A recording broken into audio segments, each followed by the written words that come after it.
வணக்கம். மேற்குறி செய்திகள். நீட் தேர்வு ரத்து செய்ய மத்திய அரசை வலியுறுத்தி புதுச்சேரி திராவிட கழகம் இளைஞரணி சார்பில் இருசக்கர வாகன பரப்புரை பயணம் மேற்கொள்ளப்பட்டது. புதுச்சேரி திராவிடர் கழக இளைஞரணி மற்றும் திராவிட மாணவர் கழகம் சார்பில் நீட் தேர்வை ரத்து செய்திட ஒன்றிய அரசை வலியுறுத்தி புதுச்சேரி தழுவிய இருசக்கர வாகன பரப்புரை பயணம் மேற்கொள்ளப்போவதாக அறிவித்திருந்தனர். அதன்படி இருசக்கர வாகன பரப்புரை பயணம் சாரம் ஜீவா சிலை சதுக்கத்திலிருந்து புறப்பட்டது. இந்த பேரணியை புதுச்சேரி மாநில திராவிட கழக தலைவர் சிவ வீரமணி மற்றும் திமுக மாநில அமைப்பாளர் சிவா உள்ளிட்டோர் கலந்து கொண்டு கொடியசைத்து துவக்கி வைத்தனர். 3 குழுவாக புதுச்சேரியிலிருந்து புறப்பட்ட இருசக்கர வாகன பிரச்சாரமானது நகரத்தின் முக்கிய வீதிகள் வழியாக சென்று வருகின்ற 15ஆம் தேதி சேலம் சென்றடைகிறது. இருசக்கர வாகன பரப்புரை பேரணியில் திராவிடர் கழக துணை பொதுச் செயலாளர் மதிவதனி உட்பட அரசியல் இயக்க தலைவர்கள், மாணவரணி பொறுப்பாளர்கள் என திரளானோர் கலந்து கொண்டுள்ளனர். நெட்டப்பாக்கம் தொகுதிக்கு உட்பட்ட கல்மண்டபம் பகுதியில் கோவில் நிலத்தை தனிநபர் ஆக்கிரமித்ததை கண்டித்து 100க்கும் மேற்பட்ட பெண்கள் சாலை மறியல் போராட்டத்தில் ஈடுபட்டதால் பரபரப்பு நிலவியது. நெட்டப்பாக்கம் தொகுதிக்கு உட்பட்ட கல்மண்டபம் காலனி பகுதியில் 200க்கும் மேற்பட்ட குடும்பங்கள் சுமார் 60 ஆண்டுகளுக்கு மேலாக வாழ்ந்து வருகின்றன. அந்த பகுதியில் உள்ள முத்துமாரியம்மன் கோவிலுக்கு சொந்தமான 12 கொழி காலி இடத்தில்தான் திருவிழாவை தலைமுறையாக நடத்தி வருவதாக கூறப்படுகிறது. இந்த நிலையில் அந்த கோவில் காலியிடம் தனக்கு சொந்தம் என்று கூறிய நபர் ஒருவர் அந்த இடத்தில் செம்மண் அடித்துள்ளார். கோவிலுக்கு சொந்தமான இடத்தில் செம்மண் அடித்ததை கண்டித்து கல்மண்டபம் காலனி பகுதியை சேர்ந்த 100க்கும் மேற்பட்ட பெண்கள் திடீரென சாலை மறியல் போராட்டத்தில் ஈடுபட்டனர். தகவல் அறிந்த நெட்டப்பாக்கம் போலீசார் சம்பவ இடத்திற்கு விரைந்து வந்து போராட்டத்தில் ஈடுபட்டவர்களை கலைந்து செல்ல உத்தரவிட்டனர். இதன் காரணமாக போலீசாருக்கும் பொதுமக்களுக்கும் இடையே கடும் வாக்குவாதம் ஏற்பட்டது. அதனை அடுத்து போலீசார் ஆதி திராவிட நலத்துறை இயக்குநரை தொடர்பு கொண்டு பேசினார்கள். இயக்குநர் நடவடிக்கை எடுப்பதாக உறுதியளித்ததை அடுத்து பொதுமக்கள் அனைவரும் கலைந்து சென்றனர். இதன் காரணமாக சுமார் 2 மணி நேரத்திற்கு மேலாக போக்குவரத்து அந்த பகுதியில் பாதிக்கப்பட்டது.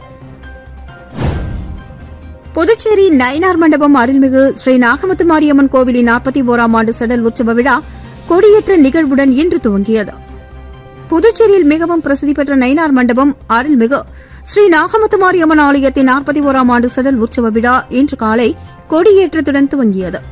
விநாயகர் பூஜையுடன் சிறப்பு பூஜைகள் நடத்தப்பட்டு ஏரிக்கரையில் உள்ள அருள்மிகு துலுக்கானத்தம்மன் ஆலயத்திலிருந்து புனித நீர் சக்தி கரகம் எடுத்து வந்து கோவிலில் கொடியேற்றமும் காப்பு கட்டுதல் நிகழ்ச்சியும் நடத்தப்பட்டது. இதனை அடுத்து பார்சாகை வாற்றல் என்கிற கூழ் ஊற்றும் வைபவம் நடைபெற்றது. இதில் ஏராளமான பொதுமக்கள் பக்தர்கள் கலந்து கொண்டு அருள்மிகு நாகமுத்து அம்மனை தரிசனம் செய்து சென்றனர். செடல் உற்சவத்தை முன்னிட்டு தினந்தோறும் சிறப்பு வழிபாடு பூஜைகள் நடைபெறவுள்ளது. முக்கிய நிகழ்வான செடல் உற்சவம் வருகின்ற 19ஆம் தேதி வெள்ளிக்கிழமை நடைபெறவுள்ளதை ஒட்டி அதற்கான ஏற்பாடுகளை ஆலய நிர்வாகத்தினர் செய்து வருகின்றனர். பல்வேறு விதிமீறல்கள் மற்றும் முறைகேடுகளை உள்ளடக்கி அரசின் ஒப்புதலுக்கு அனுப்பி வைக்கப்பட்டுள்ள வாரிசுதாரர் பணி நியமன கோப்புகளை அரசு ஏற்கக்கூடாது என்று புதுச்சேரி அரசு ஊழியர் சங்கங்களின் சம்மேளனம் வலியுறுத்தியுள்ளது. இதுகுறித்து செய்தியாளர்களை சந்தித்த சம்மேளன பொதுச் செயலாளர் ராதாகிருஷ்ணன் கூறும்பொழுது, புதுச்சேரி அரசு சுகாதாரத்துறையில் கடந்த 2016ஆம் ஆண்டு வாரிசுதாரர் பணி நியமனம் செய்யப்பட்டது. அதில் 109 விண்ணப்பதாரர்களில் 88 நபர்களுக்கு வாரிசுதாரர் பணி வழங்கப்பட்டது. இந்த பணி நியமனத்தில் முறைகேடுகள் நடந்துள்ளது என்று குற்றம் சாட்டியுள்ளார். மீதமுள்ள 21 வாரிசுதாரர்களுக்கு கருணை அடிப்படையில் பணி வழங்கிட வேண்டும் என்று பலமுறை வலியுறுத்தப்பட்டுள்ள நிலையில் சுகாதாரத்துறையில் பணிபுரியும் ஒரு சில ஊழியர்களால் பணி நியமனத்தில் முறைகேடு நடப்பதாக குற்றம் சாட்டியுள்ளார். ஊழல் முறைகேடுகளால் பலமுறை திருப்பி அனுப்பப்பட்ட வாரிசுதாரர் பணி நியமன கோப்புகளில் ஏற்கனவே பணி வழங்கி ஏற்காதவர்களையும் சேர்த்து மீண்டும் அரசின் ஒப்புதலுக்கு அனுப்பப்பட்டுள்ளதாக கூறிய அவர், இதில் விதிமுறை மீறல்கள் மற்றும் முறைகேடுகள் நடந்துள்ளது. எனவே இந்த கோப்புகளை அரசு ஏற்றுக்கொள்ளக்கூடாது என்று வலியுறுத்தியுள்ளார். மேலும் இந்த விவகாரத்தில் முதலமைச்சர் ரங்கசாமி நேரடியாக தலையிட்டு அவர் அளித்த வாக்குறுதிப்படி ஒருமுறை தளர்வு அளித்து நடைமுறைகளை கடைபிடித்து வாரிசுதாரர்களை பணி நியமனம் செய்திட வேண்டும் என்று அரசு ஊழியர் சங்கங்களின் சம்மேளனம் வலியுறுத்தியுள்ளது. ஆன்லைன் மூலம் கிரிக்கெட் சூதாட்டத்தில் வில்லியனூரை சேர்ந்தவர் சுமார் 50 லட்சத்தை இழந்துள்ளார். இதுகுறித்து சைபர் கிரைம் போலீசார் விசாரித்து வருகிறார்கள். ஆன்லைன் மூலம் பகுதி நேர வேலை, ரம்மி, சூதாட்டம், பணம் இரட்டிப்பு, வங்கி மோசடி, இளம்பெண் புகைப்படத்தை காட்டி பணம் பறிப்பு என புது வகைகளில் மோசடிகள் அரங்கேறி வருகிறது. ஆன்லைன் ரம்மி விளையாட்டில் பலர் பணம் சம்பாதித்தவர்களும் உள்ளனர், பணத்தை இழந்தும் உள்ளனர். பணத்தை இழந்த சிலர் தற்கொலை முடிவினை எடுத்து குடும்பத்தை நிர்கதியாக விட்டு சென்ற சம்பவங்களும் அரங்கேறியுள்ளது. இதேபோல் ஆன்லைன் மூலம் கிரிக்கெட் சூதாட்டத்தில் ஈடுபட்ட வாலிபர் ஒருவர் பணத்தையும் இழந்துள்ளார். புதுவை வில்லியனூரை சேர்ந்தவர் விஜய கணபதி. இவர் ஆன்லைன் மூலமாக கிரிக்கெட் சூதாட்டத்தில் ஈடுபட்டு வந்துள்ளார். இதன் மூலமாக அவர் பணம் சம்பாதித்து வந்ததாக கூறப்படுகிறது. அதேவேளை சூதாட்ட ஆர்வத்தில் பணத்தை இழக்கவும் செய்துள்ளார். அப்படி அவர் இழந்த தொகை சுமார் 50 லட்சம் என்று மதிப்பிடப்பட்டுள்ளது. மதிகெட்டு சூதாட்டத்தில் ஈடுபட்ட பணத்தை இழந்த அவர் தற்பொழுது சைபர் கிரைம் போலீசில் புகார் அளித்துள்ளார். இதேபோல் ரெட்டியார்பாளையத்தை சேர்ந்தவர் அந்தோணி ஜெயக்குமார். இவரின் செல்போன் எண்ணிற்கு இணையதள முகவரி ஒன்று வந்துள்ளது. அந்த முகவரிக்கு சென்றபோது அவரின் வங்கிக் கணக்கு விவரங்களை கேட்டுள்ளது. அந்த விவரங்களை தெரிவிக்கவே அந்தோணி ஜெயக்குமார் வங்கிக் கணக்கில் இருந்து சுமார் 2,40,500 ரூபாய் மாயமாகியுள்ளது. உருளையன்பேட்டை நீடராஜபையர் வீதி சேர்ந்தவர் விநாயகம், ஓட்டல் உரிமையாளர். இவரிடம் வெளிநாட்டில் இருந்து பார்சல் வந்திருப்பதாக கூறி சுமார் 20,000 பெற்று மோசடியில் ஈடுபட்டுள்ளனர். திவ்யா பாரதி என்பவரிடம் சுமார் 28,255 ரூபாயும், தினேஷ்குமார் ஜெயின் என்பவரிடம் சுமார் 38,000 ரூபாயும், ராதிகா என்ற பெண்மணியிடம் 29,500 ரூபாயும், சாய் பாலகுருவிடமிருந்து 8,160 ரூபாயும், தினேஷ் பாபு என்பவரிடமிருந்து 83,250 ரூபாய் மோசடி நடந்துள்ளது. இதுகுறித்த புகாரில் சைபர் கிரைம் போலீசார் தொடர்ந்து விசாரித்து வருகிறார்கள்.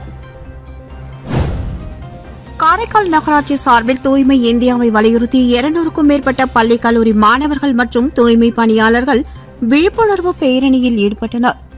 புதுச்சேரி மாநிலம் காரைக்கால் மாவட்டத்தில் மாவட்ட நிர்வாகம் மற்றும் நகராட்சி சார்பில் தூய்மை இந்தியாவை வலியுறுத்தியும் பொது இடங்களில் குப்பைகளை கொட்டக்கூடாது என்பதை வலியுறுத்தியும் பள்ளி கல்லூரி மாணவர்கள் மற்றும் தூய்மை பணியாளர்கள் 100க்கும் மேற்பட்டோர் கலந்து கொண்ட விழிப்புணர்வு பேரணி நடைபெற்றது. இந்த விழிப்புணர்வு பேரணியானது காரைக்கால் மாவட்ட ஆட்சியர் அலுவலகத்தில் மாவட்ட துணை ஆட்சியர் ஜான்சன் கலந்து கொண்டு துவக்கி வைக்க, இந்த பேரணியில் தூய்மையான இந்தியாவை உருவாக்கிட வேண்டும் என்பதை வலியுறுத்தி மாணவர்கள் கைகளில் விழிப்புணர்வு பதாகைகளை வைத்துக் கொண்டு முக்கிய சாலைகள் வழியாக சென்று பொதுமக்களுக்கு விழிப்புணர்வை ஏற்படுத்தினார்கள். அரசு பள்ளி மாணவர்களுக்கு முதல் பருவ தேர்வுக்கான கால அட்டவணை வெளியிடப்பட்டுள்ளது. வருகின்ற 17ஆம் தேதி தேர்வுகள் துவங்க உள்ளதாக அறிவிக்கப்பட்டுள்ளது. இது தொடர்பாக புதுச்சேரி பள்ளி கல்வித்துறை இணை இயக்குநர் சிவகாமி அவர்கள் முதன்மை கல்வி அதிகாரி, உதவி இயக்குநர், வட்ட ஆய்வாளர்கள் மற்றும் அரசு பள்ளி தலைவர்கள் உள்ளிட்டோருக்கு அனுப்பியுள்ள சுற்றறிக்கையில், புதுவை, காரைக்கால், மாஹி, ஏனம் ஆகிய பகுதிகளில் உள்ள அரசு பள்ளி மாணவர்களுக்கு 2024-25ஆம் கல்வியாண்டிற்கான முதல் பருவ தேர்வு கால அட்டவணை வெளியிடப்பட்டுள்ளது என்றும், அதற்கான ஏற்பாடுகளை பள்ளி தலைவர்கள் செய்ய வேண்டும் என்றும், நிலையான முக்கிய பாடங்களுக்கு வினாத்தாள்கள் சம்பந்தப்பட்ட அதிகாரிகளுக்கு மின்னஞ்சல் மூலம் அனுப்பப்படும். மேலும் தொழில்சார் போன்ற பாடங்களுக்கு அந்தந்த பள்ளியிலேயே வினாத்தாள்கள் தயாரித்துக் கொள்ளலாம். அந்த வகையில் 1ஆம் வகுப்பு முதல் 10ஆம் வகுப்பு வரை உள்ள மாணவர்களுக்கு வருகின்ற 17ஆம் தேதி காலை 9:30 மணி முதல் 11 மணி வரை பருவ தேர்வு நடைபெறவுள்ளது. 1 மற்றும் 2ஆம் வகுப்பு மாணவர்களுக்கு 19ஆம் தேதி மொழி பாடமும், 22ஆம் தேதி ஆங்கில பாடமும், 23ஆம் தேதி கணித பாடத்துக்கான தேர்வும் நடைபெறவுள்ளது. 3ஆம் வகுப்பு முதல் 5ஆம் வகுப்பு வரை உள்ள மாணவர்களுக்கு 18ஆம் தேதி மொழி பாடமும், 19ஆம் தேதி ஆங்கில பாடம், 22ஆம் தேதி கணித பாடம், 23ஆம் தேதி சுற்றுச்சூழல் அறிவியல் பாடத்திற்கான தேர்வு நடைபெறுகிறது. 6ஆம் வகுப்பு முதல் 10ஆம் வகுப்பு வரை உள்ள மாணவர்களுக்கு வருகின்ற 17ஆம் தேதி மொழி பாடமும், 18ஆம் தேதி ஆங்கிலம் மற்றும் 19ஆம் தேதி கணிதம், 22ஆம் தேதி அறிவியல் பாடம், 23ஆம் தேதி சமூக அறிவியல் பாடத்துக்கான தேர்வும் நடைபெறவுள்ளது. இதேபோன்று 11ஆம் வகுப்பு மாணவர்களுக்கு வருகின்ற 17ஆம் தேதி காலை 9:30 மணி முதல் 11 மணி வரை ஆங்கிலம், 18ஆம் தேதி இயற்பியல், பொருளாதாரம், அச்சுக்கலை, கம்ப்யூட்டர் அப்ளிகேஷன் உள்ளிட்ட பாடங்களுக்கும், 19ஆம் தேதி வேதியியல், கணக்கு பதிவியல், home science, electrical technology, electronic technology, automotive ஆகிய பாடங்களுக்கும், 22ஆம் தேதி உயிரியல், வணிகவியல், ஜவுளி வடிவமைப்பு, குளிர் சாதனம், புவியியல், ஓவியம் ஆகிய பாடங்களுக்கும், 23ஆம் தேதி கணிதம், அரசியல் அறிவியல் ஆகிய பாடங்களுக்கும் தேர்வு நடைபெறவுள்ளது. இதேபோல் 12ஆம் வகுப்பு மாணவர்களுக்கு வருகின்ற 17ஆம் தேதி மாலை 2 மணி முதல் 3:30 மணி வரை தமிழ் மற்றும் உளவியல் பாடங்களுக்கும், 18ஆம் தேதி அலுவலக நடைமுறைகள் மற்றும் பயிற்சி, NCC வரலாறு, உடற்கல்வி ஆகிய பாடங்களுக்கும், 19ஆம் தேதி கம்ப்யூட்டர் அப்ளிகேஷன், வெப் அப்ளிகேஷன், தகவல் நடைமுறைகள் ஆகிய பாடங்களுக்கும், 22ஆம் தேதி கால அட்டவணையில் குறிப்பிடாத பாடங்களுக்கும் தேர்வு நடைபெறவுள்ளதாக அந்த சுற்றறிக்கையில் கூறப்பட்டுள்ளது. புதுச்சேரியில் பல்வேறு கோரிக்கைகளை வலியுறுத்தி அங்கன்வாடி ஊழியர்கள் ஆர்ப்பாட்டத்தில் ஈடுபட்டனர். அகில இந்திய அங்கன்வாடி ஊழியர் மற்றும் உதவியாளர் சம்மேளனம் ஒவ்வொரு ஆண்டும் ஜூலை 10ஆம் தேதி இந்திய அங்கன்வாடி ஊழியர் மற்றும் உதவியாளர்கள் கோரிக்கைகளை நிறைவேற்ற வலியுறுத்தி அரசையும் துறையையும் ஏற்கும் வண்ணம் நாடு தழுவிய அளவில் மாநிலங்களில் உள்ள முக்கிய நகரங்களில் போராட்டம் நடத்த அறைகூவல் விடுத்துள்ளது. இதன்படி புதுச்சேரியில் சுதேசிமில் அருகே அங்கன்வாடி ஊழியர்கள் நேற்று மாலை கோரிக்கை தின ஆர்ப்பாட்டத்தில் ஈடுபட்டனர். புதுச்சேரி அங்கன்வாடி ஊழியர்கள் சங்க தலைவர் ராஜலட்சுமி தலைமை தாங்க அரசு ஊழியர் சம்மேளன கௌரவ தலைவர் பிரேமதாசன், தலைவர் ரவிச்சந்திரன், பொதுச் செயலாளர் ராதாகிருஷ்ணன், பொருளாளர் கிறிஸ்டோபர் உள்ளிட்டோர் வாழ்த்தி பேசினார்கள். சங்க செயலாளர் தமிழரசி, பொருளாளர் செல்வராணி, அமைப்பு செயலாளர்கள் சத்யா, லலிதா மற்றும் அங்கன்வாடி ஊழியர்கள் ஏராளமானோர் இதில் பங்கு பெற்றனர். மாதந்தோறும் மாத இறுதியில் தவறாமல் ஊதியம் வழங்கிட வேண்டும். 7வது ஊதியக்குழு பரிந்துரைகளை அங்கன்வாடி ஊழியர் மற்றும் உதவியாளர்களுக்கு அமுல்படுத்திட வேண்டும். 4 ஆண்டு போனஸ் நிலுவை, உதவியாளர்களுக்கு 6வது சம்பளம் 50% நிலுவை, டிஏ நிலுவைத் தொகைகளை உடனடியாக வழங்கிட வேண்டும். மதிப்பெண் தகுதி அடிப்படையில் முறையாக எடுக்கப்பட்டு 3 ஆண்டுகள் பணி முடித்துள்ள ஒப்பந்த அங்கன்வாடி ஊழியர் உதவியாளர்களை பணி நிரந்தரம் மற்றும் நிலுவையில் உள்ள 11 மாத ஊதியத்தை வழங்கிட வேண்டும் உட்பட 14 அம்ச கோரிக்கைகள் இந்த போராட்டத்தில் வலியுறுத்தப்பட்டது. புதுச்சேரியில் சென்டாக் மூலம் பிடெக் 2ஆம் ஆண்டு நேரடி சேர்க்கைக்கான வரைவு தரவரிசை பட்டியல் வெளியிடப்பட்டுள்ளது. இது தொடர்பாக சென்டாக் ஒருங்கிணைப்பாளர் அமன் சர்மா வெளியிட்டுள்ள செய்திக்குறிப்பில், பிடெக் 2ஆம் ஆண்டு நேரடி சேர்க்கைக்கான வரைவு தரவரிசை பட்டியல் ஜூலை 10ஆம் தேதி சென்டாக் இணையதளத்தில் வெளியிடப்பட்டுள்ளது என்றும், ஏதேனும் ஆட்சேபனைகள் இருந்தால் விண்ணப்பதாரர்கள் ஜூலை 12ஆம் தேதி மாலை 5 மணிக்குள் தெரிவிக்கலாம் என்றும் விண்ணப்பதாரர்களுக்கு குறுஞ்செய்தி அனுப்பப்பட்டுள்ளது. முதல் சுற்று ஒதுக்கீட்டுக்கு தேவைப்பட்டால் விண்ணப்பதாரர்கள் தங்கள் பாட விருப்பங்களை ஜூலை 16ஆம் தேதி மாலை 5 மணிக்குள் புதுப்பிக்கலாம் என்றும் குறிப்பிடப்பட்டுள்ளது. மேலும் நீட் அல்லாத இளநிலை படிப்புகளுக்கான NRI ஒதுக்கீட்டில் உள்ள முதல் சுற்று சீட் ஒதுக்கீடு பட்டியலும் சென்டாக் இணையதளத்தில் வெளியிடப்பட்டுள்ளது என்பது குறிப்பிடத்தக்கது. புதுச்சேரியில் மக்களவைத் தேர்தலை விதிமுறைகளின்படி அமைதியான முறையில் நடத்தியதற்காக அதிகாரிகளுக்கு இந்திய தேர்தல் ஆணையர் பாராட்டு கடிதம் அனுப்பியுள்ளார்.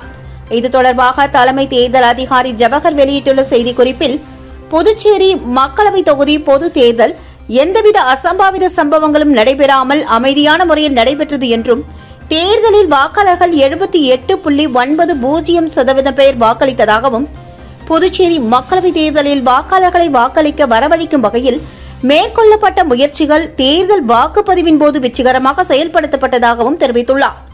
அந்த வகையில் தேர்தல் பணி மேற்கொண்ட நிர்வாகத்தின் மகத்தான பங்களிப்பை பாராட்டி இந்திய தலைமை தேர்தல் ஆணையர் சார்பில் புதுச்சேரி மாவட்ட தேர்தல் அதிகாரிகள், காவல்துறை முதுநிலை கண்காணிப்பாளர்கள் உள்ளிட்டோருக்கு பாராட்டு கடிதங்கள் எழுதப்பட்டுள்ளதாகவும் தெரிவித்தார். மேலும் புதுவை தலைமை செயலர் சரத் சௌஹான், மாவட்ட ஆட்சியர், காவல்துறை முதுநிலை கண்காணிப்பாளர்கள் உள்ளிட்டோருக்கு பாராட்டு கடிதங்கள் வந்துள்ளதையும் அவர் சுட்டிக்காட்டியுள்ளார். புதுச்சேரியில் ஜூலை 13ஆம் தேதி புதிதாக 7 நீதிமன்றங்கள் துவங்கப்பட உள்ளன. இதில் உயர்நீதிமன்ற தலைமை நீதிபதி, துணைநிலை ஆளுநர், முதல்வர் உள்ளிட்டோர் பங்கேற்க உள்ளதாக தெரிவிக்கப்பட்டுள்ளது. புதுச்சேரி கடலூர் சாலையில் ஒருங்கிணைந்த நீதிமன்ற வளாகம் உள்ளது. இதில் தற்பொழுது பல்வேறு நீதிமன்றங்கள் செயல்பட்டு வரும் நிலையில் வழக்குகள் தேங்குவதை தவிர்க்கும் வகையிலும் கூடுதலாக 7 நீதிமன்றங்கள் துவங்கப்பட உள்ளது. காசோலை மோசடி வழக்குகளை விசாரிக்கும் விரைவு நீதிமன்றம், மகளிர் நீதிமன்றம், நடமாடும் நீதிமன்றம், ஜுடிஷியல் மேஜிஸ்ட்ரேட் நீதிமன்றம் 5, 6 மற்றும் 7 ஆகியவையும் கூடுதல் மாவட்ட தலைமை நீதிமன்றம் எண் 3 என மொத்தம் 7 நீதிமன்றங்கள் புதிதாக துவங்கப்பட உள்ளது. இதன் துவக்க விழா ஒருங்கிணைந்த நீதிமன்றத்தில் ஜூலை 13ஆம் தேதி மாலை நடைபெறுகிறது. சென்னை உயர்நீதிமன்ற தலைமை நீதிபதி மகாதேவன் தலைமை தாங்க இதில் புதுச்சேரி மாநில துணைநிலை ஆளுநர் CP ராதாகிருஷ்ணன், புதுவை முதலமைச்சர் ரங்கசாமி, சென்னை உயர்நீதிமன்ற நீதிபதிகள் கிருஷ்ணகுமார், சரவணன் உள்ளிட்டோர் பங்கேற்க உள்ளதாக தெரிவிக்கப்பட்டுள்ளது. சின்னக்காலாப்பட்டு அரசு ஆரம்ப பள்ளியில் படிக்கும் மாணவ மாணவிகளுக்கு ஸ்மார்ட் கிளாஸஸ் நடத்துவதற்கு சமூக ஆர்வலர் ரமேஷ் LED டிவியை பரிசாக வழங்கியுள்ளார். சின்னக்காலாப்பட்டு அரசு ஆரம்ப பள்ளியில் 50க்கும் மேற்பட்ட மாணவ மாணவிகள் பயின்று வருகின்றனர். இவர்களுக்கு ஸ்மார்ட் வகுப்புகள் நடத்துவதற்கு போதிய வசதி இல்லாததால் இதனை கருத்தில் கொண்டு சமூக ஆர்வலரான காலாப்பட்டு ரமேஷ் சிங்கப்பூரிலிருந்து நேரடியாக LED டிவி ஒன்றை பரிசாக வழங்கியுள்ளார். இதனை அவரின் குடும்பத்தின் சார்பாக பள்ளியின் தலைமை ஆசிரியர் மற்றும் ஆசிரியர்களிடம் வழங்கும் நிகழ்ச்சி நடைபெற்றது. இந்த நிகழ்வில் பள்ளி மாணவர்கள், பெற்றோர்கள் உட்பட பலர் கலந்து கொண்டு சிறப்பித்தனர். சமூக ஆர்வலர் ரமேஷ் இந்த பள்ளியில் பல்வேறு நலத்திட்டங்களை தொடர்ந்து செய்து வருகிறார் என்பது குறிப்பிடத்தக்கது. இத்துடன் இந்த செய்தி அறிக்கை நிறைவு பெறுகின்றது. நன்றி, வணக்கம்.